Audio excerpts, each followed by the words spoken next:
What's up, y'all? It is March 5th, 2024. Charles Shackelford was once asked about his ability to go left hand, and he said, left hand, right hand, it don't matter. I'm amphibious. And fig-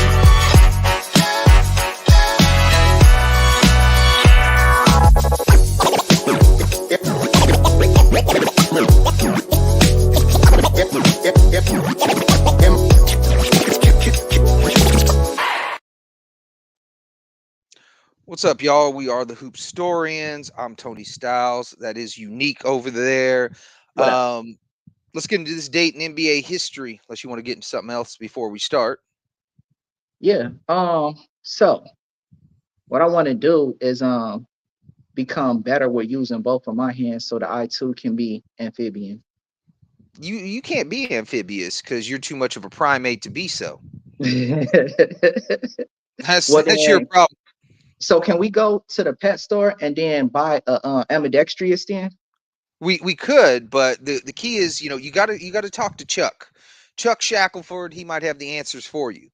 For But sure. I don't. I've never been amphibious. I can never be amphibious. I don't even like water like that. So, unless Oh, it's a we- pool or a shower, that's about as deep as I get. Let's get into this day in NBA history, though. You want to? Yeah, let's go. Okay, March 5th, 1996, Dallas set an then NBA record for three-point field goals attempted in a game with 49. That was with the shorter three-point line that they had for 3 years in the mid 90s. They won 127 over 127 117 over the visiting New Jersey Nets. George McLeod made 7 threes in an NBA record 20 attempts. Michael Adams also back in 91 shot 20 attempts against the Clippers. The mark was surpassed by the Rockets in 2019 of 73 pointers attempted in a game. Do you think it's odd that we haven't had a new record in the last 5 years with the rate of threes that have been going up? Kind of. I do find it somewhat odd because of how many players do have a green light. I'm Hmm. surprised that they themselves aren't utilizing it to that extent, but because of the fact that there aren't as many players, like for instance, what players will have a green light? Like a player like Dane will have a green light these days, but then his team isn't a bunch of shooters. So Hmm. Dame isn't, he's not gonna by himself hoist up that many threes. So on the teams where you have them players that got the green light to shoot, the rest of the team aren't really 3-point shooters like that. So it's like you got a couple of players on teams that can get volume threes, and then you got other players that don't really shoot them that much on that team. I don't know if there's teams in it league right now where the majority of the team are shooters. So once we get one of those type of teams, then yeah, we'd probably see something crazy like that. But as of now, it sounds crazy just based on how many 3-pointers we see. But like I said, because we don't have that many players with that green light like that, that kind of to me explains why the attempts aren't that high for the whole team. Well, what about some team? We'll just use the Celtics for example. They got Tatum, Mhm. Brown, Holiday, White, Porzingis, Horford, Hauser, Pritchard. All of them got the green light to shoot, at least when they're open. And some of them got the green light to shoot when they're not open, such as Porzingis can shoot as much as he wants, Holiday can shoot as much as he wants, Brown can shoot much as he wants, Tatum can shoot as much as he wants. Derek White, with the D that he brings, he gets to shoot as much as he wants. Horford, he can shoot threes as much as he wants. You think?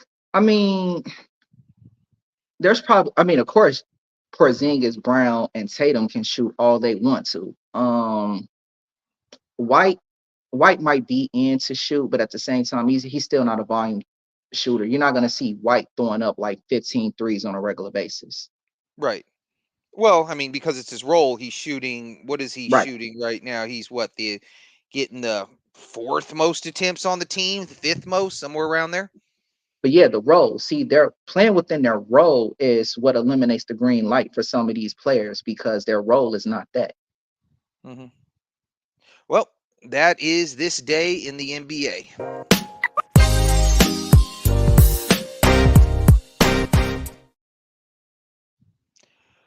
So, we were going to have somebody join us on the podcast. He was just on in the second. I was waiting till we got done with this day in the NBA. He bounced out. We'll see if he comes back on, but hopefully he does. But we're going to break down the Atlantic, the best teams in the Atlantic today. Uh, what's up, Killer Cam? We're just trying to What break up? down the best teams in the Atlantic. We just watched the well, I at least watched. I don't know what Neek was doing, but I watched. I just Working. watched. I just watched the Celtics come back. Oh, cool, he's back. What What's up? up, What up? bro? What up? Can you hear What's us? up? What's going on, guys? What's going Good. on, man? So, yeah, I was gonna say as far as we go, Killer Cam, we are. I just got done watching the Cavaliers come back on the Celtics. I just watched the new D Wade drop 20 in the fourth, and now I'm about to watch the Nuggets murder the Suns. Which they probably would have done if they were fully healthy, but with no Booker. And plus, in Denver, it's going to be a hard one. So let's get into the best teams in the Atlantic. I'm going to start off with the Raptors. I got the 16 Raptors, the 18 Raptors, the 19 Raptors, and the 20 Raptors. Do either one of you two have a problem with those four? Or is there any other teams you think I should add to the mix? Um, what were those teams you said? I got the 16 Raptors, the 18 Raptors, the 19 Raptors, the 20 Raptors. Okay. What about you down there, bro? You got any other Raptors teams you want to add to the mix or no? Um, I'm trying to think off the top of my head. What about the team with T Mac and Vince Carter? Well, the reason why I didn't add them is because they lost in the first round and Mm, they didn't go very far. I can throw them in the mix if you want, but yeah, it's up to you to bring up their numbers and all that so we can run them and we can compare and contrast. okay. No, seeing they lost in the first round, let's keep them as the final. Yeah. You Right. said that elimination. To be honest with you, I think the championship Raptors are going to win. Yeah. But we got to we got to have Go. somebody for them to battle. Let's go. Okay, so just to let y'all know, we're trying to run through this whole Atlantic. We might have to do Boston on another podcast because there are literally about 32 teams that have the argument to be the greatest Boston team in the mix. So, yeah, let's go. Um, Mm-mm. so first up, we're gonna go ahead and we're gonna go with the 16 Raptors. They went 56 and 26. They were 14th in points, third in opponents' points. They had a simple rating system of six. Their pace was 29th. Their offensive rating was fifth. Defensive rating 11th. Net rating of fifth. They beat the Pacers in seven. They beat the Heat in seven. They lost to the Cavs in six. Some of their key guys were Lowry, DeRozan, Carroll, Patterson, Valanciunas, Biombo, Corey Joseph, Terrence Ross. We're going to go ahead and put them up against the 2019 championship Raptors. They finished 58 and 24, eighth in points, ninth in points allowed, third in simple rating systems, 15th in pace, fifth in offensive rating, fifth in defensive rating, third in net rating. They beat the Magic in five. They beat the Sixers in seven. They beat the Bucks in six. They beat the Warriors in six. Their key guys were Kawhi Leonard, Kyle Lowry, Pascal Siakam, Marc Gasol, Danny Green, Fred VanVleet, Serge Ibaka, and Norman Powell. We're going to go ahead and go with the New England shakeup first. Who would you have, the 19 Raptors or the 16 Raptors, and why?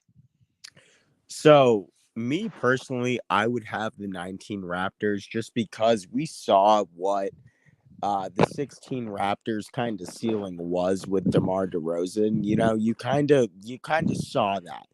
For I think it was 4 years straight of them getting eliminated by LeBron in the playoffs.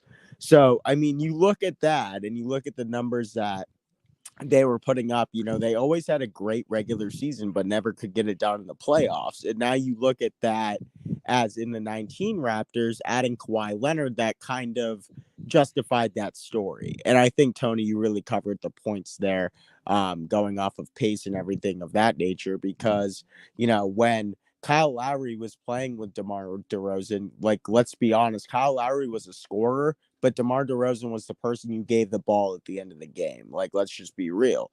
So I think Kawhi taking that from DeMar also added, a key of defense that the Raptors didn't have. And also, The way that Kawhi played with Marc Gasol that year goes underrated to me. I feel you on that. What you got, Neek? I mean, I agree with both of y'all. As far as the breakdown of the 2019 team, looking at how Kawhi was playing during that series, and even before he made it to the finals, looking at the way Kawhi was able to just take over games, the way Kawhi was able to, because he's a clutch guy. You feel me? Not only is he defensive, not only does he have a respectable percentage, but he's also that person that you can look to down the line. Like you feel me? Like he was mentioning, prior to Kawhi getting there, the Raptors just couldn't figure it out. And you can argue, it's because of who they were up against. But all it took was the one season that Kawhi was on that team, and then they make it to the promised land and actually beat the Warriors. Now, we can argue why they beat the Warriors, but at the same time, at the end of the day, they beat the Warriors. And once Kawhi left that team, you saw they have not seen the same level of success. So I'm going with that team, and Kawhi is the X factor there, just based on the fact that he was able to come and bring a title to a team. What's that, his second organization, able to come through, get a second title on a second organization and bounce. So yeah, I'm going with I that one. think that like I wanted to ask y'all a question coming into this really about Kawhi Leonard. Like, we've seen him the last few years with the Clippers and shit. Like, he's obviously like gotten, hurt and stuff like that along the lines.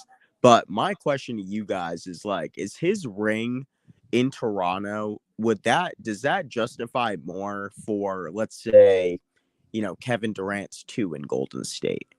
Because I think it really proves what Kawhi Leonard is as a player, going to Toronto. I just wanted to pick you guys' brains on that and seeing like, what Kawhi Leonard and really where he is going to be listed as an all-time great when it is all said and done. Kawhi, in my opinion, would be in an argument for one of the all-time greats if he could stay healthy. The fact that we don't see him making it through a lot of seasons, playing more than like 60 games, like Yeah. that's a problem for me as far as putting him and ranking him as a great player.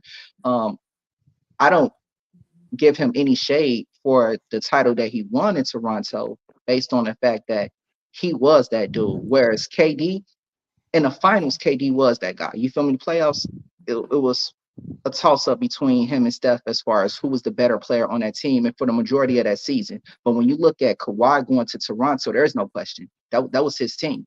It should have been Lowry's team. It should have been a pass down, but it wasn't. Kawhi came through and he's a good leader. So I feel as though because of that, I don't feel as though it does anything negative to his legacy, the fact that he got that title in Toronto. If anything, I feel like it kind of helps his case just based on the fact that they weren't winning before him and they haven't won since. Right.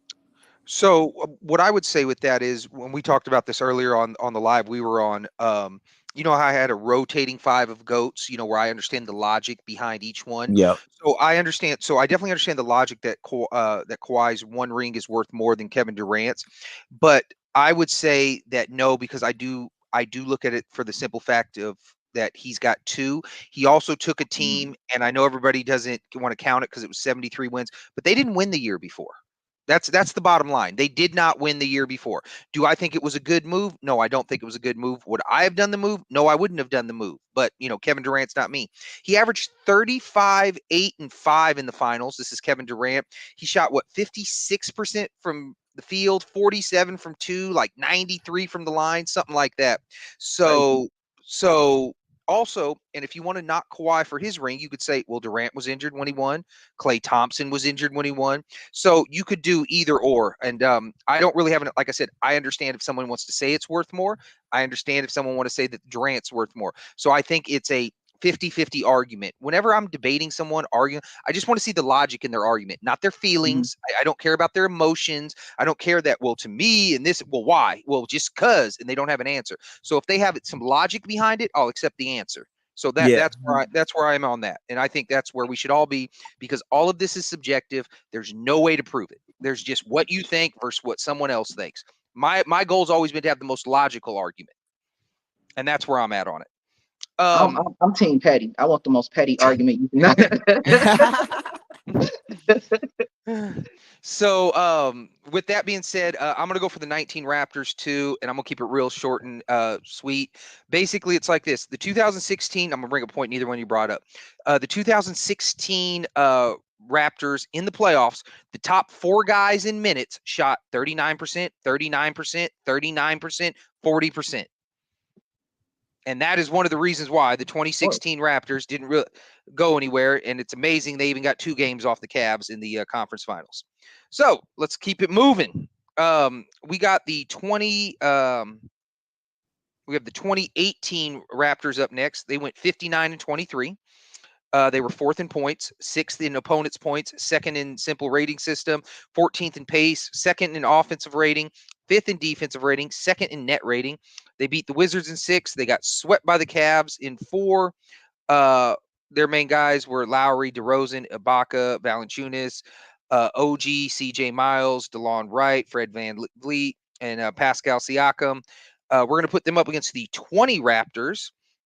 They went 53-19, which is on pace for about 60 wins.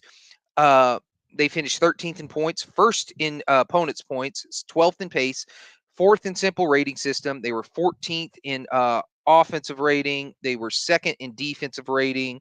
They were fourth in net rating. They swept the Nets. They beat the they lost to the Celtics in 7. Their main guys was Van Vliet, Siakam, Lowry, OG, Norman Powell, Serge Ibaka, Mark Gasol, Terrence Davis. Neek, who you got, the 20 Raptors or the 18 Raptors? So I kind of lean more towards the 20 Raptors as far as the depth a little bit. I like the combination of a Siakam and Mark Gasol as bigs, but though I'm leaning towards the 20 based on their roster, I kind of feel as though so I'm going with the 2018. I like the fact that they had a better record a little more. Okay, so you're gonna go 2018. Yeah. Okay. What about you, New England Shakeup? Who you got, the 2018 Raptors or the 2020, or were you kicked before you heard all the numbers and what it was? I was kicked before I heard all the numbers. Do you mind running that back for me? Yeah, no problem. The 18 Raptors went 59-23. They were fourth in points, sixth in points allowed, second in simple rating system, 14th in pace, second in offensive rating, fifth in defensive rating, second in net rating. Their key guys were Lowry, DeRozan, Ibaka, Valanciunas, OG, CJ Miles, DeLon Wright, Fred Van Vliet, Pascal Siakam, and they're up against the 20 Raptors. They went 53-19, which is on pace to win about 60 games. They were 13th in points, first in opponents' points, 12th in pace, fourth in simple rating system, fourth in offensive rating, second in defensive rating, fourth in net rating. They beat the Nets in a sweep. They lost to the Celtics in 7. Their key guys were Van Vliet, Siakam, Lowry, OG, Norman Powell, Serge Ibaka, Mark Gasol. Who you got, 20 or 18? I'm gonna take the 18 team. Just for the simple fact that me sitting here, you had Kawhi shooting 49% from the field. You had Pascal Siakam shooting 54% from the field. You had Danny Green shooting 46% from the field. You had Serge Ibaka shooting 52% from the field. So just better all-around efficiency as I'm seeing toe-to-toe with the 20 team. So I'm going to take 18. And the simple fact is also from that year, they also did get swept by Cleveland. But I remember looking back on that series and thinking, what happens if they don't run into LeBron? And let's just be honest, them playing against anyone else that wasn't LeBron, they pretty much played very well against. So I think LeBron's just an animal in and himself that you can't compare and you can't game plan for. At least Dwayne Casey couldn't. Well, I'm outvoted, and I wish Woodage 84 was with me because I'm going 2022. I like the fourth in net rating. I like the second in defensive rating. I like first in opponents' points allowed. Like you were saying about Danny Green, but in the playoffs he shot what 34%, something like that. Um, for no, that was the year prior. What did he shoot the next year? No, he was traded the next year. My bad. So yeah, I just think they were deeper that year. I think they had the certain level of confidence that they didn't have in previous years coming off a title. They took a good Celtics team to 7.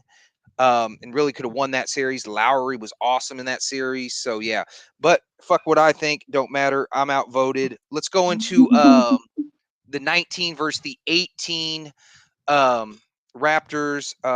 We'll go with you first. New England shakeup. Who you got? I'm gonna take 19. It's by a very, very small margin.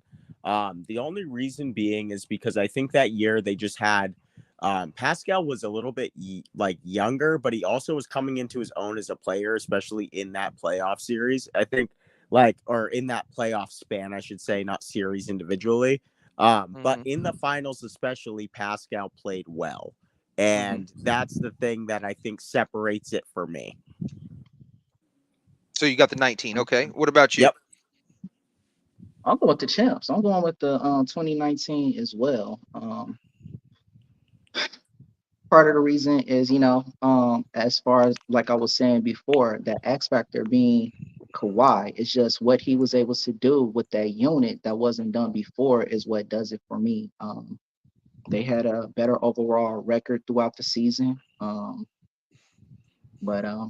I'm going with the 2019 Raptors.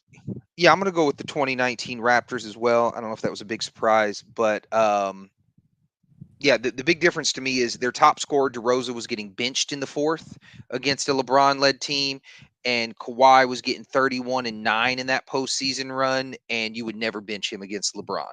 So that would be the difference in me.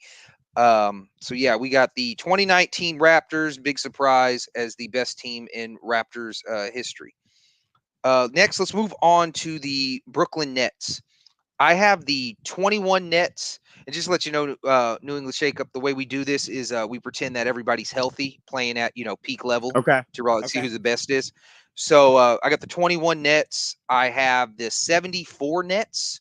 I have the 76 Nets. I have the 03 Nets, and I have the 02 Nets.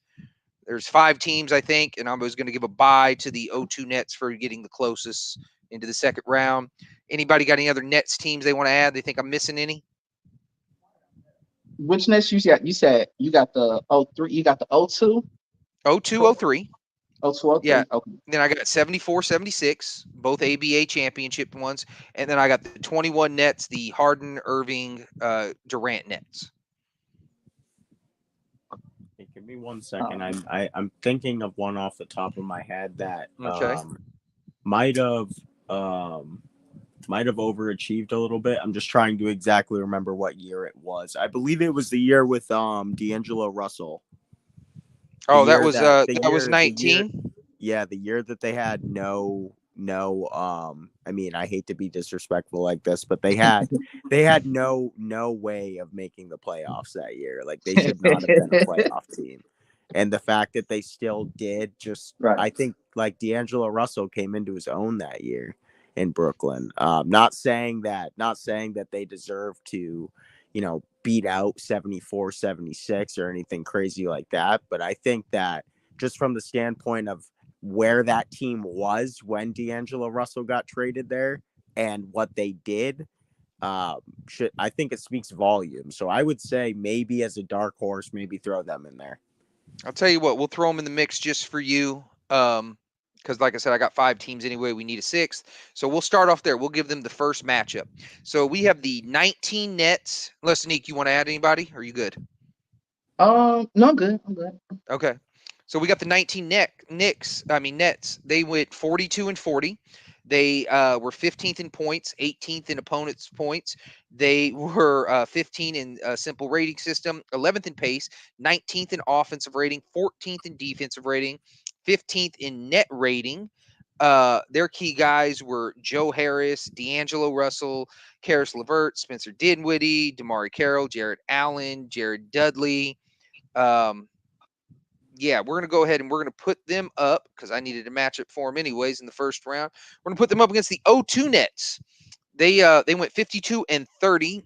They were 13th in points, fifth in opponents' points, ninth in pace, fifth in simple rating system, seventh in offensive rating system, first in defensive rating, fifth in net rating. They beat the Pacers in 5 in a series that featured Reggie Miller's last NBA game in-game dunk. They beat the Hornets in 5. They beat the Celtics in 6, and they got swept by the Lakers. Their key guys were Jason Kidd, Kenyon Martin, Keith Van Horn, Kerry Kittles, Richard Jefferson, Lucius Harris, Aaron Williams, Todd McCollum, and Jason Collins. Neat. We'll go to you first. Who you got? You got the O2 Nets or the 19 Nets? I got the O2 Nets. The reason I have the O2 Nets is because once again it comes down to depth. Jason Kidd being the type of floor general that he was at the time, the way he was able to control the pace of the game like that, get his players involved and make it to the finals against the Lakers, who once again was one of those dynasty teams. The Lakers was one of those teams that nobody really expected the Nets to be able to beat the Lakers, unfortunately for them. But they did make it. You feel me? They were a dominant team in the league. 02, they ended up finishing first in their division. So for me, it just feels like Doubled their wins. They went from 26 wins to 52 wins by trading Marbury for Kidd. yeah, and that was the thing. Just the way Jason Kidd was playing during that season, and like Jason Kidd had a nice little run when he played for the Nets, and that's really what did it for me. Just looking at, like I said, the way he was able to control, because he's not a fast player. You feel me? He's able to bring the games to him, and there's something to be said about a player who can control the pace of the game like that. He's not averaging any crazy numbers as far as points wise go, but at the same time, he's giving you great assists. What was Jason his? Kidd, I want to say this. I think he averaged 9.2 that season or 9.8, one of the two. Jason Kidd is the best example I've ever had of the eye test sometimes means more than the numbers, because I watch Jason Kidd regularly go 3 for 11 from the field, shoot 27%, have 8 points, and be the best player out there. So I got you on the Because O2 Nets. yeah, O2 Nets, my bad. I was just about to say, I like the fact that he picks and chooses. You feel me? So his percentage might Hmm. be low, but at the same time, his volume isn't that high. And like you said, Jason Kidd can get out there and only put up 10 attempts and still be the best player out there at that point in time. So I'm with Yeah, you no, on I that. agree. What about you? What you got for us? So I personally, if I'm picking a team, Hmm. I'm gonna pick this 19 Nets team, and the reason being is because of the simple fact of this. You look at D'Angelo Russell averaging 21.1 points per game. At that point, he was coming into his third season. So at that point, you really are seeing a star in flourish in that matter. You have Joe Mhm. Harris at that time, who's in his second year, averaging 13 points a game. You have Spencer Dinwiddie, who at this point had been with a couple teams. He's averaging 16.8 off the bench. You have Hmm. Alan Crabb also coming in. I think people forget that name sometimes, averaging 10 off the bench. You also have Jared Allen, who at that point was a rookie. You have Damari Carroll, and they're both averaging around 11 points a game. So you have a lot more of a, conceded effort as a team rather than allowing, one, two, maybe three scores to really score 30 a night. And for me, if I'm looking at those two teams and they go head to head, I really think that, Jason Kidd would be a very good, floor general and maybe get the 19 nets out of a lot of defensive spots. But I also look at the simple fact that of how big they were coming off the bench. Also, they had Rodier Crookus, who at the time was coming out of, I believe he was coming out of Penn State, but at the time he was also overseas. So he was like 6'11", and I believe he was giving them a lot of good size that year. And also with Kenneth Faried. Like Kenneth Faried was having a ton of rebounds that year. And for that matter, they also had Shabazz Napier coming off the bench also, who was averaging about 6-7 points a game. So it was just a conceded effort. It was a team effort, but at the same time, like they're not, banking on one person to do the load of the scoring. And I think that goes a long way sometimes with the team. I think they were just too young for the spotlight. Well, I mean, if that's the case, then being too young for the spotlight, I don't think that would help out with this Nets team. I mean, I see your points and where you were going with this. I have to go with the O2 Nets as well, just because you had an all-time player in Jason Kidd. I think series really go to the better players. I think the best player can really imprint on the series. And the reason why is I'll just use this. So you were giving us some good numbers with what the Nets were doing, but what I factor in more was with the playoffs and when the pressure was on. So when you are a good player such as D'Angelo Russell supposedly was, you demand minutes. You absolutely demand minutes. You are too Yeah. good to be sitting on the bench. There is not a player in the 19 Nets that averaged 30 minutes a game in the playoffs. Their top guys were 29.8, 29.6, 28.8, 26.2. And then so most of them. Then you got guys like Joe Harris. He's shooting 37% in the playoffs. You got guys like D'Angelo Russell shooting 35% in the playoffs. You got guys like DeMarre Carroll shooting 23% in the playoffs. Jared Dudley 27% in the playoffs. Um, your boy, what was your boy from Latvia's name? What was his name? You just said Crucis, was that his Cruz. name? Yep. Yeah, Yep. yeah. He's shooting a blistering 40% in the playoffs. You got a guy like Shabazz Napier. He only can get 9 minutes a game in the playoffs. Got to be a reason why the coaches got to figure him some way. So yeah, I just don't think the 19 Nets would have done it. I don't think anytime you have D'Angelo Russell, and I was fooled by D'Angelo Russell that year. He was getting 21 and 30. I thought he was the making of a star. He shoots the ball like shit. He has terrible shot selection, very talented, but he reminds me of like a Nick Van Exel.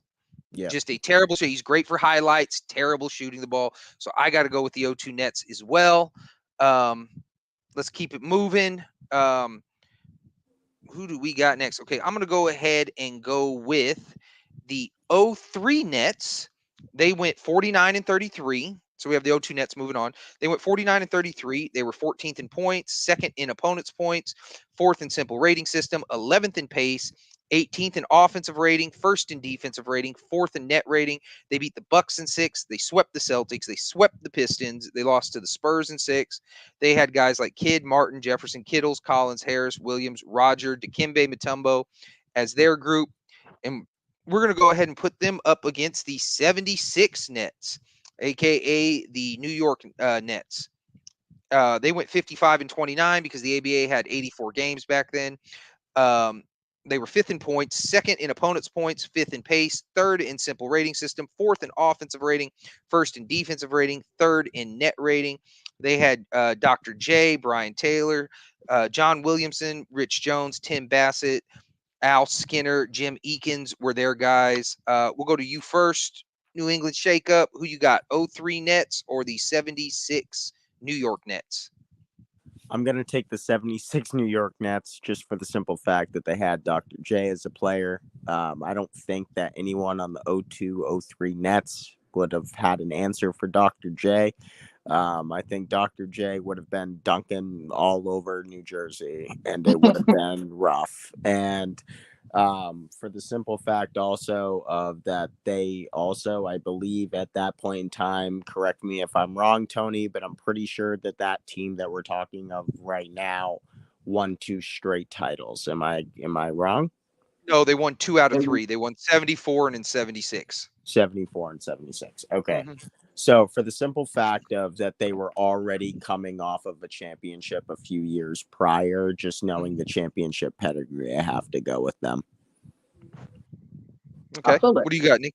Yeah, I feel that championship pedigree is definitely good, especially when it was only a couple of years prior that they had won. What is And they this? won that year. Yeah, exactly. Yeah. 76, they won the title, like I was saying, a couple Yeah. years before they Yeah. had one. They come back and they do it again. They have like you were saying, Dr. J. I think in the finals, Dr. J ends up getting MVP. He's averaging crazy high, like 37 points a game, 14 rebounds with 5 assists, and there's no stopping that. So you're going 76 Nets too? I'm going with the 76 Nets. I'm gonna go ahead and go 76 Nets too. It's just because of that playoff run. Dr. J was 35, 13, 5, 2 and 2 with at like 53% from the field, I want to say. Something like that. 80 from the line, something like that. So we're gonna go Nasty. ahead. Yeah, so we're gonna go ahead. Dr. J came in as a rebounder and a shot blocker. People don't really know that or remember that, but yeah, he was blocking shit. I think he came in his rookie year averaging like 3 blocks a game. So yeah, I'm gonna go 76 Nets too over the 03 Nets. Um, After that, let's go let's go with the 21 Nets. They went 48 and 24, which is on pace for about 55 wins. They were second in points, they were 21st in opponent points, 12th in pace, 7 in simple rating system, first in offensive rating, 23rd in defensive rating, 7th in net rating. They beat the Celtics in 5, they lost to the Bucks in 7 with the Durant toe on the line shot instead of winning the game, sending it to OT. Their key guys were Kevin Durant, Joe Harris, Kyrie Irving, James Harden, Blake Griffin, Jeff Green, Bruce Brown, Landry Shamet, Mike James, Nick Claxton. We're going against the 74 Nets. They went 55 and 29, third in points, third in opponents' points, second in pace, first in simple rating system, fourth in offensive rating, first in defensive rating, first in net rating. They beat the Squires in 5, they beat the Colonels in 4, and they beat the Stars in 5. Their key guys were Dr. J, Billy Paltz, Brian Taylor, Larry Kinnan, John Williamson, Mike Gale, Wendell Ladner. So, Neek, who you going first? You got the 74 Nets or the 21 Nets?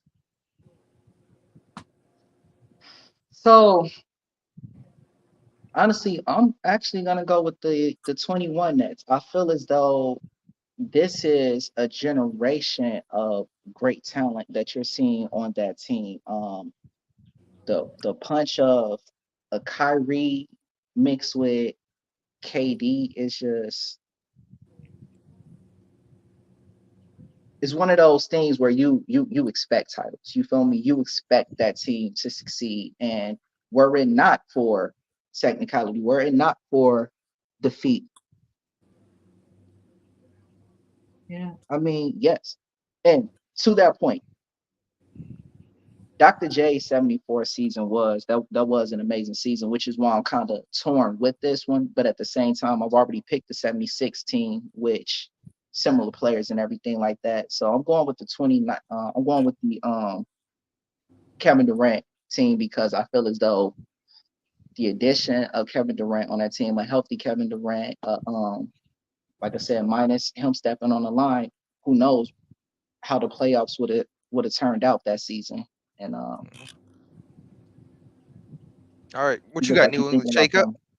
Yeah, I'm gonna have to agree with Neek on this one. I would take the 21 Nets just from the simple fact of how much firepower is on that team. And it's not just Kyrie and James Harden and Kevin Durant. It's also the others and the other 3-point shooters that were Mhm. around those stars. And if we're saying that this is, when a team is completely healthy, then this is this is the biggest what if in maybe NBA history, guys. Like if that team doesn't get hurt, are they all still together right now in Brooklyn? Like does KD ever go to Phoenix? So I think I'm gonna take the 21 Nets just from the simple fact that if they had to play the 74 Nets in the playoffs or in the finals for that matter, I don't think the Nets would be able to stop them. No, Just from the simple fact there's too much firepower on offense. yeah, I definitely agree. My bad. I don't even mean to cut you off, Styles, but at the same time, it's just I'm just looking at this roster, bro. It's Aldridge, like you feel me? Dinwiddie, we know what Dinwiddie do. Dinwiddie is one of them very hot off the bench type of players. I mean, I ain't even remember DeAndre Jordan being there for some reason. So it's just the depth is crazy on that roster. But go ahead. What were So, you gonna say? well, I was going to say the 74 team had 3 guys averaging 10 plus rebounds. That's going to be hard for them to out rebound. But they did have guys that could get 10 too. Like I said, Blake has averaged 10. Not saying that version of Blake could have got him, but that Blake could have been good for 15, 20 minutes. Also, too, if you look at the numbers, who was it? Larry Kennan is the only person that averaged over 10 in the playoffs. So the other people's dropped. Dr. J wasn't the same. He was only 27 a game that playoff series, 9. It just wasn't the same, Doc.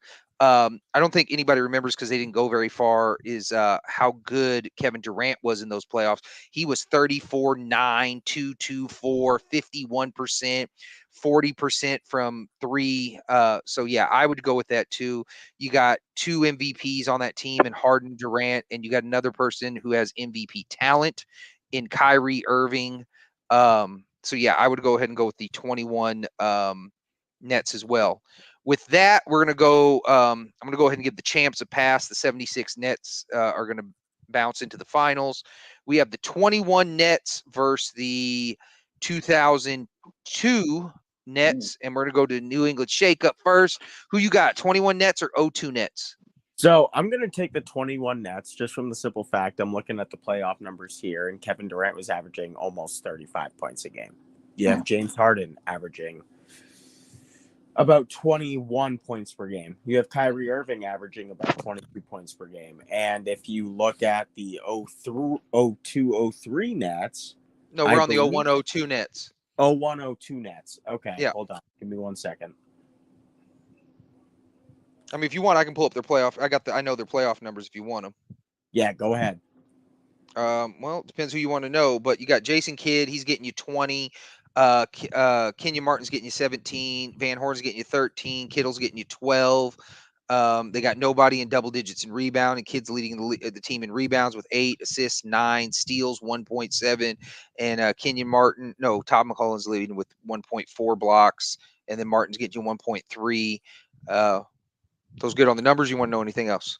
Yeah, that's good on the numbers. I also see that, after their 5th guy, there's really a decrease in playoff points. And I just don't see that with the 21 Nets. And that's the simple reason that you're going to have to get points in the playoffs. You're going to have to score. And for the simple fact that back in 01, 02, a lot of teams ran a lot of zone. And I think that, if they have James Harden there as a passer, he's going to know how to facilitate, and he's also going to know how to beat the zone and also have get his teammates easy buckets. So that's a simple fact for me why I'm picking 21. Okay. What about you, Nick? I'm going with the 21 Nets as well. Given the fact that they have 3 different players that can give you 25 to 30 points a night. So just They got 3 between players that can get you 50. exactly. I was being, that was a modest number. You feel me? That was a very low number for that team. But I'm saying though, do you agree 25 at least from these players is a consistent? So you feel me? When you got 3 players that's going to give you every night 25 to 30, get anywhere from 90 to 150 points just between 3 players. I gotta go with that team. And then the depth, they still had a bunch of people around them. So it's not like they're the only players out there contributing, but at the same time, they are, in my opinion, Kevin Durant, Kyrie Irving, and James Harden are more skilled. No, they're better players than Jason Kidd. They may not be better generals, but they are all 3 better players than Jason Kidd, in my opinion. Based on the fact that there's 3 better players than one's best player, I gotta go with the 21 Nets on that one. Gotcha. Or 02, I mean, but yeah. Gotcha. So I'm just going to co-sign with you. I got the 21 Nets too for all the reasons you guys said. Let's move on to the finals. Neek, you up first again. We're going to go ahead and go the 76 Nets versus the 21 Nets. Who you got? Okay. Hit me them numbers real quick though for the 76 Nets, because I mean, you got Dr. J at 35, 13, 5, 2 and 2, shooting over 50%. You got guys like John Williamson. He's chipping in with 22. He doesn't really get you much. He gets you like 2 points. 2 assists, 2 rebounds. Brian Taylor, 16 and 4. And then you got Rich Jones, who's getting you like 14 and 7. And those are like the main stat guys. I mean, you got guys like Al Skinner getting you 10 and 4, but so for me, and this is no shade against that 76 team. Wait, are we doing 76 or 74? My bad. You said 76. 76. All right, cool. 76 versus So 21. so really this one for me it's looking more so like you got Dr. J who's putting up the type of numbers that can compete with what you're seeing with these 2021 nets. But at the Hmm. same time, he's really the only one. The other guys are putting up respectable numbers, but their numbers are more so matching some of like the lower totem pole players that the O2 nets, O2, the 21 nets were working with.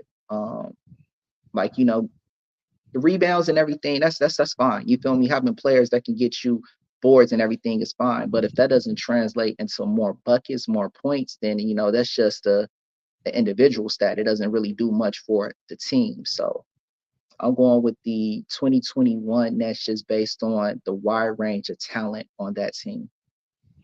I'm going two, and I think we lost New England Shakeup podcast again. But yeah, I'm going with the 2021 Nets as well. The way I see it, any way you want to chop it up, they have three of the four best players in the series. I don't know the last time someone beat a team who had three of the four best players in the series. That's extremely hard to do. Even if you got the best player, with the next three go to you, that's kind of hard to do. So I'm gonna keep it real That's a lot short of and pressure, sweet. bro. That's a lot of pressure. And then, as dominant as Dr. J could have been physically, he wasn't. You feel me? He wasn't that. It would take a very physical, like it would take like a Giannis type, a Shaq type player to try to overcome three three players that are better than everyone else on your team. But I my mean, bad. Go ahead. not only that, Dr. J at 6'7", I don't know how he's stopping 7 foot Durant. Like Durant is gonna, and especially out on the perimeter, like Dr. J ain't never seen no shit like that, especially no 76 Dr. J. Yeah, So I think Dr. J was born in what 50 is I want to say. So yeah, so he's about 25 that season, 26. Yeah, he I don't think he's seen nothing like that. Um, if we don't get New England Shakeup podcast back on, well, they've already won because we already voted. Next up, we're gonna go ahead and go with the Knicks. I have the 70 Knicks. Uh, I have the 73 Knicks. I have the 93 Knicks. I have the 94 Knicks. I have the 97 Knicks, and I have the 99 Knicks. man, 93. Anybody? I did Yeah, have the 70. 93, have the 99, Mm-hmm. And 94 and 70, 97. 94, and 97. Yeah, 93, 94, 97, 99, and 70 and 73. Okay, 73. I bet. Okay. All right. So first up, I'm going to go ahead and we're going to go with the 93 Knicks. They were 60 and 22. They were 24th in points. They were first in opponents' points, 23rd in pace, fifth in simple rating system, 22nd in offensive rating, first in defensive rating, fifth in net rating. They beat the Pacers in four. They beat the Hornets in five. The lost to the Bulls in six. They had guys like Ewing, Starks, Mason, Oakley, Rivers, Smith, Tony Campbell, Greg Anthony. We're going to go ahead and we are going to put them up against the 70 Knicks, who also went 60 and 22.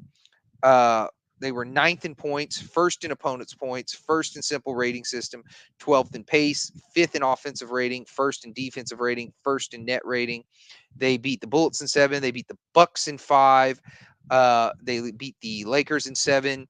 They went through. Hold on, this is crazy when you think of the centers they went through. They went through Wes Unseld, Kareem Abdul-Jabbar, and Wilt Chamberlain.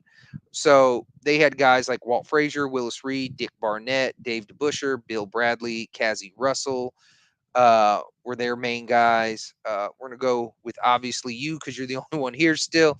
70 Knicks or 93 Knicks? Who you got? So 70 versus 93. So this one is kind of difficult, just given the fact, for one, we're seeing the same wins throughout the regular Prime season. Ewing versus MVP Reed. Who you got? I'm Ewing. Okay. So for me, I think I'm gonna go with the 93 Knicks. I'm going with the 93 Knicks for reasons like Prime Ewing. Prime Ewing is another unstoppable player for the most part. As far as offensively, I mean defensively, you can't really get much of a hold on him. He has these key players that are contributing in so many different ways. And that's a tough unit too. You know, you got the shooting of Starks, you got the defense of a Mason. This is Oakley. Oakley's still on his team, right? Too. Correct. Correct. Yeah. So that unit, just looking at all of the pieces, the way that all of these players complemented each other during that season, I think I'm going with the 93. I'm gonna go with the '93 Knicks as well. I think for for a bunch of reasons, like you just said as well. I think now Willis Reed might have an argument for the greater player, but I don't think he was a better player than Ewing. He was only like 6'10", 230, so I think Ewing had the size, height advantage, the athleticism advantage, the 20 extra years of playing. Um, I agree with you. I think chemistry is well, but we have seen teams as far as the talent wise go when for example, Angola played well together and they got annihilated by the USA, who were a bunch of thrown together teams in 92. So sometimes chemistry is good, but I think over a 20-year gap and no Yeah. generational talent like Willis Reed, he wasn't Kareem, he wasn't Wilt, he wasn't Bill Russell, he wasn't any of those guys. So I just don't think he only's got like something like 12,000 career points too. So yeah, I just don't think Willis Reed and Walt Frazier and Dave DeBusschere and those guys could see the 93 Knicks. I could be wrong, but that's why we play this little game. Next up, we're gonna go with the 97 Knicks. Let's go with them. We're gonna go with the 97 Knicks. Oh, I forgot to ask you, is there any Knicks team you wanted to add, or are we good with what we got? I'm good. I'm good with what we got because the teams that you selected, I think for the most part are teams that I was also looking into as well as far as considering to be better teams. So Yeah. yeah, I'm good with that. Okay, so first up, Who did you say though? Who we going with right now? 97. 97 Knicks. So they went 57 to 25. They were 19th in points, fifth in opponents' points. Um, they were 10th in simple rating system, 15th in pace, 25th in offensive rating, second in defensive rating, 10th in net rating. They beat the Hornets in a sweep. They lost to the Heat in 7, which was an absolute travesty. So that was really the Heat and David Stern with the way those suspensions went. Um, they had key guys like Allen Houston, Patrick Ewing, Charles Oakley, Chris Childs, Larry Johnson, John Stark, Charlie Ward, Buck Williams. We're going to put them up against the 73 Knicks, who went 57 to 25 also. Um, they were 11th in points, first in opponents' points, fourth in simple rating system, 16th in pace, third in offensive rating, fourth in defensive rating, fourth in net rating. They beat the Bullets in 5. They beat the Celtics in 7. They beat to the Lakers in 5. They had guys like Frazier, DeBusschere, Bill Bradley, Earl Monroe, Willis Reed, Jerry Lucas, Phil Jackson were some of their key guys. Neek, who you got? So I like the defense that comes with the 73 Knicks. I like them keeping their opponents down to what like 90, 92 a game. Mm-hmm. So I do like that, the fact that they were able to do that. However,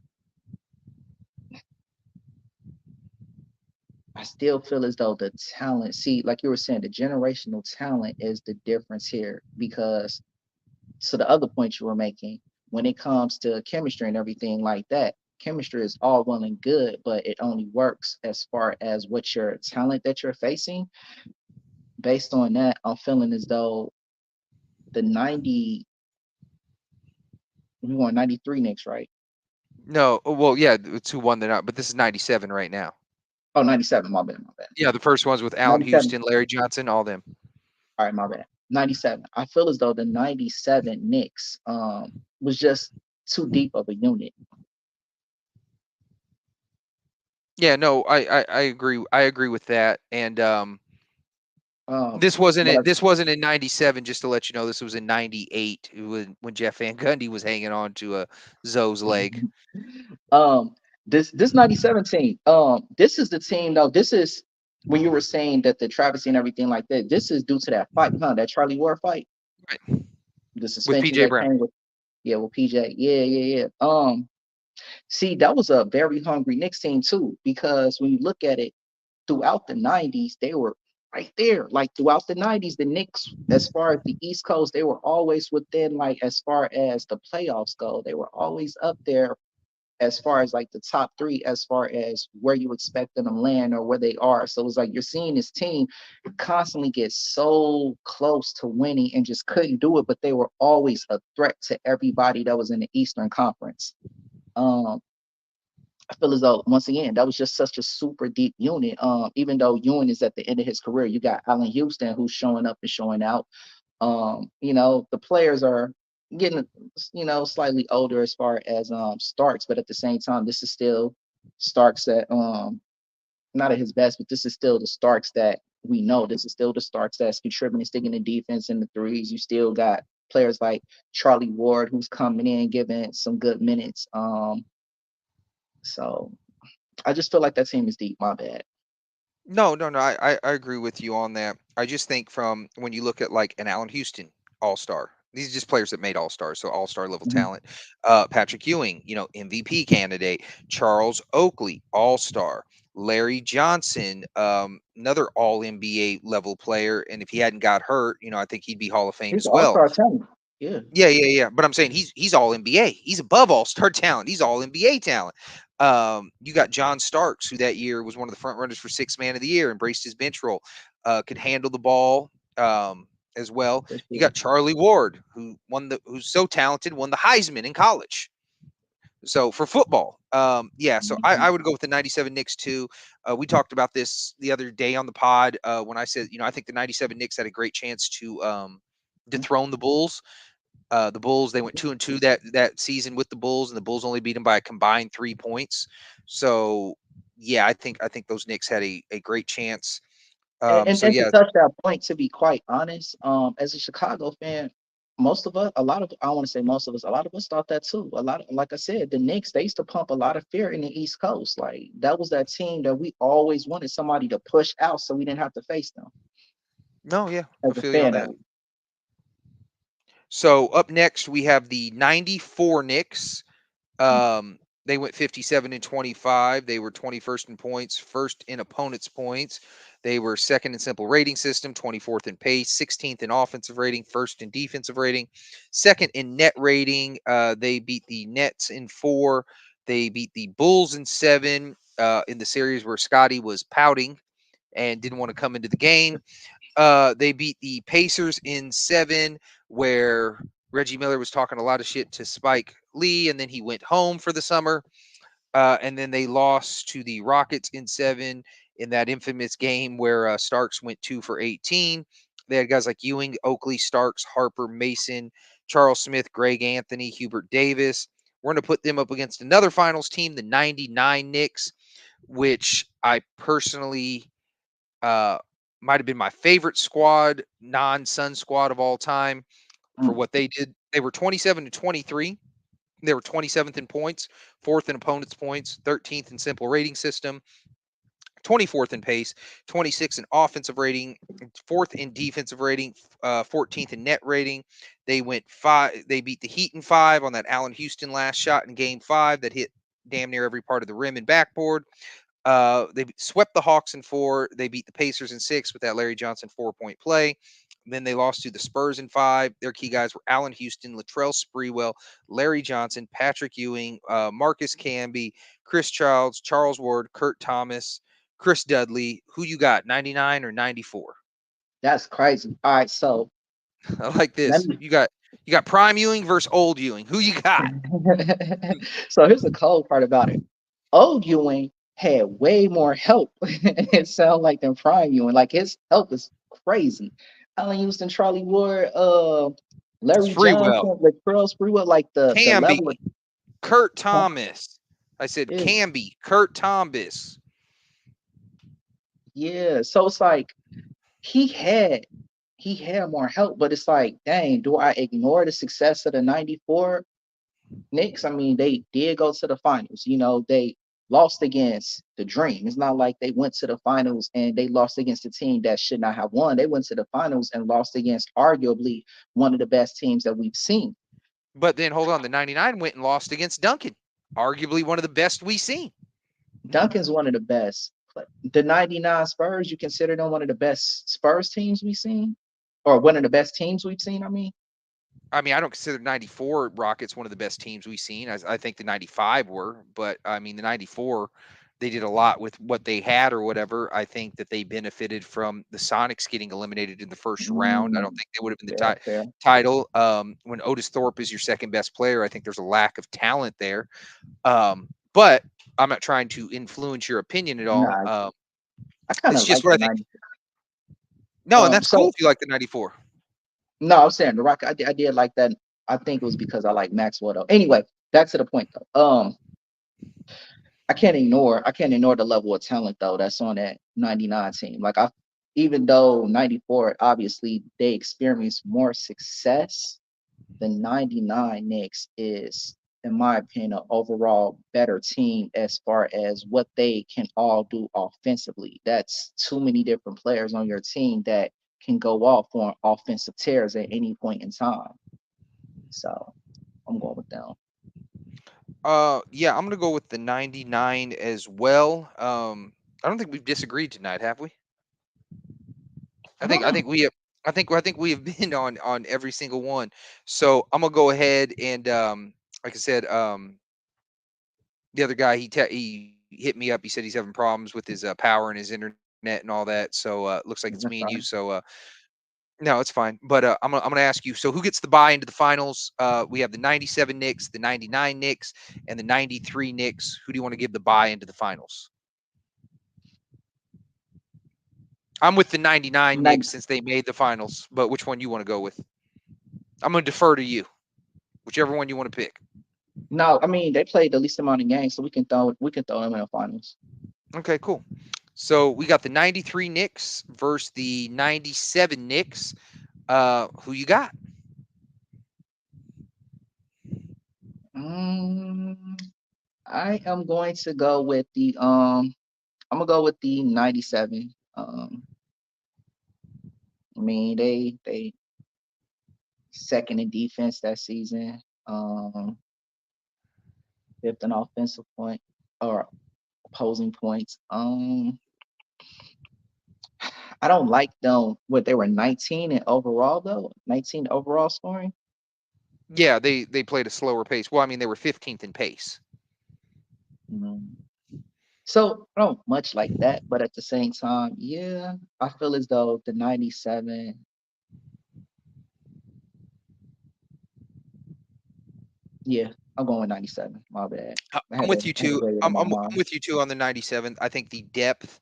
I think the additions of an Allen Houston, a Larry Johnson, are better. I was always a big Chris Childs fan.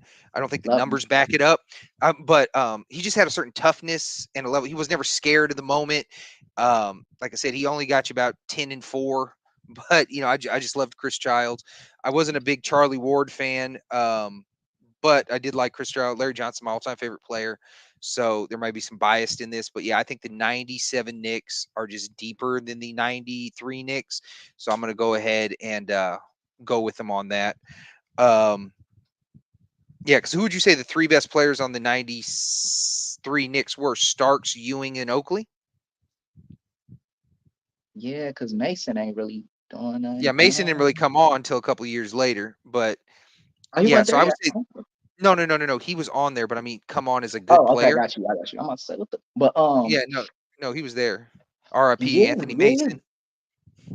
RP. Uh, Yeah, Starks and Ewing as your, and nothing wrong and with Oakley. Starks. Right, right. Nothing wrong with Starks or Oakley, but with them as your top three players, it's those top three are not better, in my opinion, than the top three that followed after that season. Well, the point that I'm making is if those are your top three players on the 93 Knicks, they're on the 97 Knicks too. just with Yeah, more help. right. That's what I was gonna say. Like, you feel me? So the load is getting distributed a little more too. So you feel me? The pressure is not just on those three. Not that it ever was, because the Knicks have always pretty much been deep, especially throughout the '90s. But they just got deeper and deeper as that decade came to a close. I know, and that's the fault, and that's the problem why we always hear all these players were wanting to go to New York, even though none of them ever do. Mhm. So let's go with 99 or 97 Knicks. Who you got? This is funny. I'm actually going with the '99 Knicks. The reason I'm going with the '99 Knicks is big shot. It's for tonight. It's been coming down to the depth of these teams. Hmm. Because it's not just the fact that they're deep, but once again, they're deep in every way that you can think of. They're deep offensively. All of their players are pretty good defensively. And then it's not like this is a team with a bunch of short players. You know, they got big players. They got Ewing. They got I mean, even Allen Houston wasn't short. Was Allen Houston like 6'7", 6'8", Six like that? six, Oh, he's only 6'6". 6'6". Yeah. Well, he looked like he's like 6'7". Anyway, Well, um, Sprewell was only 6'5". Maybe that's why. but that's crazy athleticism though. With Yeah. when you combine, Spreewell, Allen Houston can get you any type of bucket that you need, even though he's not crazy from outside the arch. That wasn't his game, But at the same time, Allen Houston, he was good as a mid range. He was good in the paint. And the He was same with the clutch. Hit playoff winners. So things like that, reasons like that, and he had time to come into his role as the leader as well. You feel me? So this is like a couple years after he became the leader of the team. So I'm going with the '99 Knicks. Real quick, I just want to say this. Yeah, Ewing, Oaklings, Gerald Wilkins, John Starks, Mark Jackson would have been a cool lineup. I personally would have rather had Rod Strickland. I think they should have kept Rod Strickland instead of Ooh, Mark Jackson. But yeah, I'm more of a Rod Strickland guy. I think he had a better he was better at scoring. I think he was every bit the passer he was. It was crazy. The dude could not shoot, but you couldn't keep him from getting into the paint either. at So all. yeah, I'm more right. So I'm more of a Rod Strickland guy than a Mark Jackson guy. Rod But Strickland yeah, was a motor. My bad, I no, didn't he even was mean to cut you off, but he was no, a he's awesome. motor, Yeah, he was huh? awesome. He was awesome. Led the league in assists and all that. He made I love it. He didn't make an All-Star game, but he did make an All NBA team. And And so that holds more weight. right. So, what was I going to say about this? Yeah, I got to go with the 99 too, just for the simple fact of I just like the Spreewell and the Canby editions over Oakley and Starks. I like 99 Spreewell and Canby over 97 Oakley and Starks, and it's really that simple. Um, yeah, other than that, let's move on. We're already over our hour, and Oh, snap. just to let y'all know, we are going to have to we're going to have to break it up into two. We are going to do the Celtics by themselves, but before we do, we're going to do the Sixers real quick. I have the '01 Sixers. I kept this real short and sweet. I have the '01 Sixers. I have the '85 Sixers. Mm, I have the '83 Sixers, and I have the '67 Sixers. Now, there was teams, they went to the finals in '82, '80, and in '77. But the reason why I picked '83 is because that was the best team of that group. Is there any other teams you think we should add? Or no, you did say '83, right? yeah, I did say '83. No, I'm good. Okay, so first up, we're going to go ahead and we're going to go with we're going to take them right off. 83, we're going to go with the '83 76ers. They went 65 and 17. They were eighth in points, seventh in opponents' points, first in simple rating system, 15th in pace, fifth in offensive rating, fifth in defensive rating, first in net rating. The famous faux lines, they didn't quite do it, but they swept the Knicks in faux. They beat the Bucks in 5, and then they swept the Lakers in faux. We had Moses Malone, Dr. J, Maurice Cheeks, Andrew Toney, Bobby Jones, Mike Ivaroni. Those were those main guys. We're going to put them up against the '01 76ers. They went 56 and 26. Um, They were 15th in points, 5th in opponents' points, 19th in pace, 7th in simple rating system, 13th in offensive rating system, 5th in defensive rating,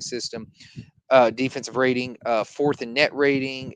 They beat the Pacers in 4, beat the Raptors in 7, beat the Bucks in 7, lost to the Lakers in 5. They had guys like Iverson, Mutombo, McKee, Tyrone Hill, Eric Snow, George Lynch, Jermaine Jones, Raja Bell, Matt Geiger. Who you got? 01 or 83? I go with the 83. Which sucks because I'm very partial to Iverson and I love him as a player, but at the same time, he didn't have what the 83 he didn't have what the Sixers had in 83. He had a little help defensively, but he didn't really have much help offensively. So there was only so much that he can do with that team being that one major contributor for that team. Whereas when I look at the 83 best record, yeah, regular season they had the best record was 65-17. They had a dominant postseason run. Just the fact that they're able to sweep teams. Looking at the 0-1 team in the playoffs, they were struggling. They made it to the finals, but at the same time, it wasn't without a struggle. And the reason being is because they didn't have the kind of depth that the 83 team had. Who you going with? I'm Or going with 80. I'm going with 83 by a mile, just for the simple fact that your best offensive player, Allen Iverson, averaged 32 in the playoffs on 30 shot attempts. It took him 30 shots to get 32 points a game. who Simple else as was gonna that. shoot it? Who else was gonna shoot it? Well, I mean, we saw. Well, I'll put it this way: Raja Bell in that postseason was averaging 2 points a game. We saw in Phoenix he could get you 15 a game. So I'm not saying that who else was going to shoot it, but those 10 to 15 bad shots Iverson took a game could have been distributed a little more. Mutombo was getting you 14 points in only 9 attempts. Throw Mutombo a couple more shots. He was awkward, but it was going in. Aaron McKee had averaged double digits. Maybe give him a few more shots. Um, I mean, I don't know. I wouldn't have constructed my team like that either, though, where one guy shoots the ball 30 times a game and nobody else can shoot. I would have kept somebody like a Jerry Stackhouse and said, hey, you guys need to share the Yeah, ball, figure it out. yeah, Jerry yeah. That would have Stackhouse been that year was averaging 29 a game. So, but that didn't work for Iverson. So, yeah, I got to go with them by far. I think you have two guys that at some point in their career were top 10 players in Dr. J and Moses Malone. So, yeah, I'm going to go good. ahead and go with them. Let's keep it moving. We have next up the 67 76ers. They went 68-13. They were first in points, third in opponents' points. I'm actually going to love this matchup coming up here. They were first in simple rating system, fourth in pace, first in offensive rating, third in defensive rating, first in net rating. They beat the Royals in 4. They beat the Celtics in 5. Ended their run of 8 straight. Beat them in 5. They beat the Warriors in 6. They had guys like Wilt, Hal Greer, Chet Walker, Luke Jackson, Wally Jones, a young Billy Cunningham. And then we're going to put them up against the 85 76ers, who went 58-24, coached by Billy Cunningham. They were 8th in points, 6th in points allowed, 4th in simple rating system, 16th in pace, 4th in offensive rating, 10th in defensive rating, 4th in net rating. They beat the Bullets in 4. They beat the Bucks in 4. They lost to the Celtics in 5. They had Moses Malone, Maurice Cheeks, Andrew Toney, Dr. J, Charles Barkley, Bobby Jones, Clint Richardson. So we have a Wilt Chamberlain versus Moses Malone matchup. Who you got? The 67 76ers or the 85 76ers? I'm actually I'm going with Moses on this one. The reason I'm liking the roster for real. I'm liking again for me it's coming down. It's been a depth. It's we got Barkley, got Dr. J, Moses. It's just and these are all Hall of Fame players. Like you feel me? These are all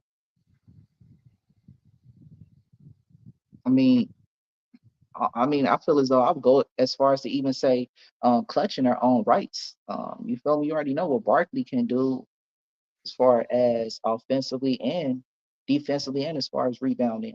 Dr. J, just spectacular as he is. Moses, yeah, I just feel like for me, that team is they're a little heavier for me than the Gotcha. 6-17. But go ahead. I know you're gonna say Well, something.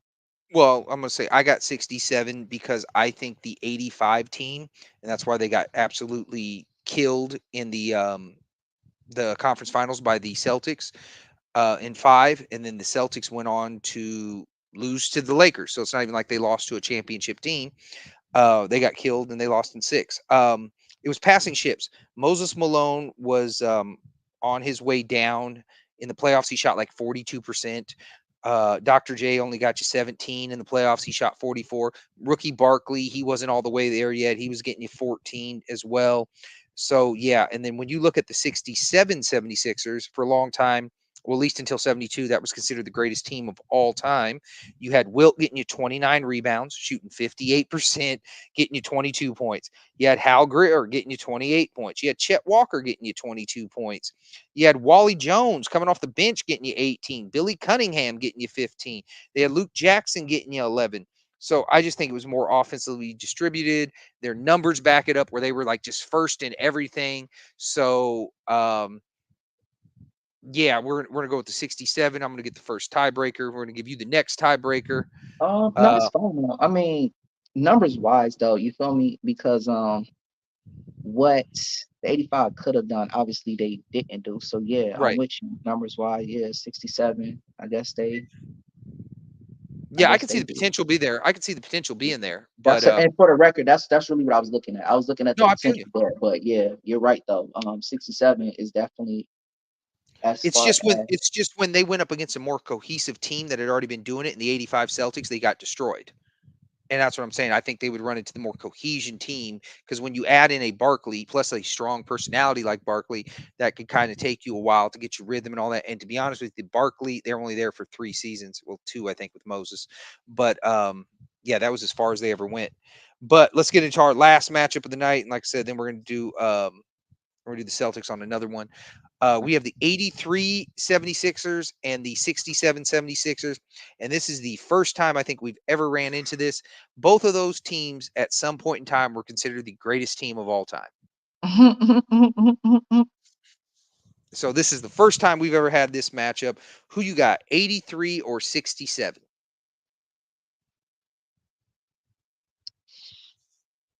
wow. Okay. I'll tell you where I'm going. I'm going 83. I'm going 83. It was a peak Moses. He dominated a Kareem. It was an older Kareem nonetheless. I think he would have came in dominating I don't know, dominating Wilts or whatever, but he would have gave Wilt everything he handled. Wilt had never seen nothing like that up until that point. You still have a very good Dr. J. You still have a good Maurice Cheeks, who's an absolute ball hawk. I don't know how they're going to bring the ball up against Mo Cheek. You got Andrew Toney coming off the bench, and Bobby Jones is another great defensive player.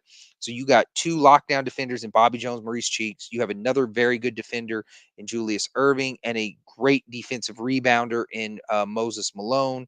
Yeah, I have the 83 76ers. Okay. So where I'm torn is the fact that we have a title team going up against a team that fell short. No, we However, have both won titles.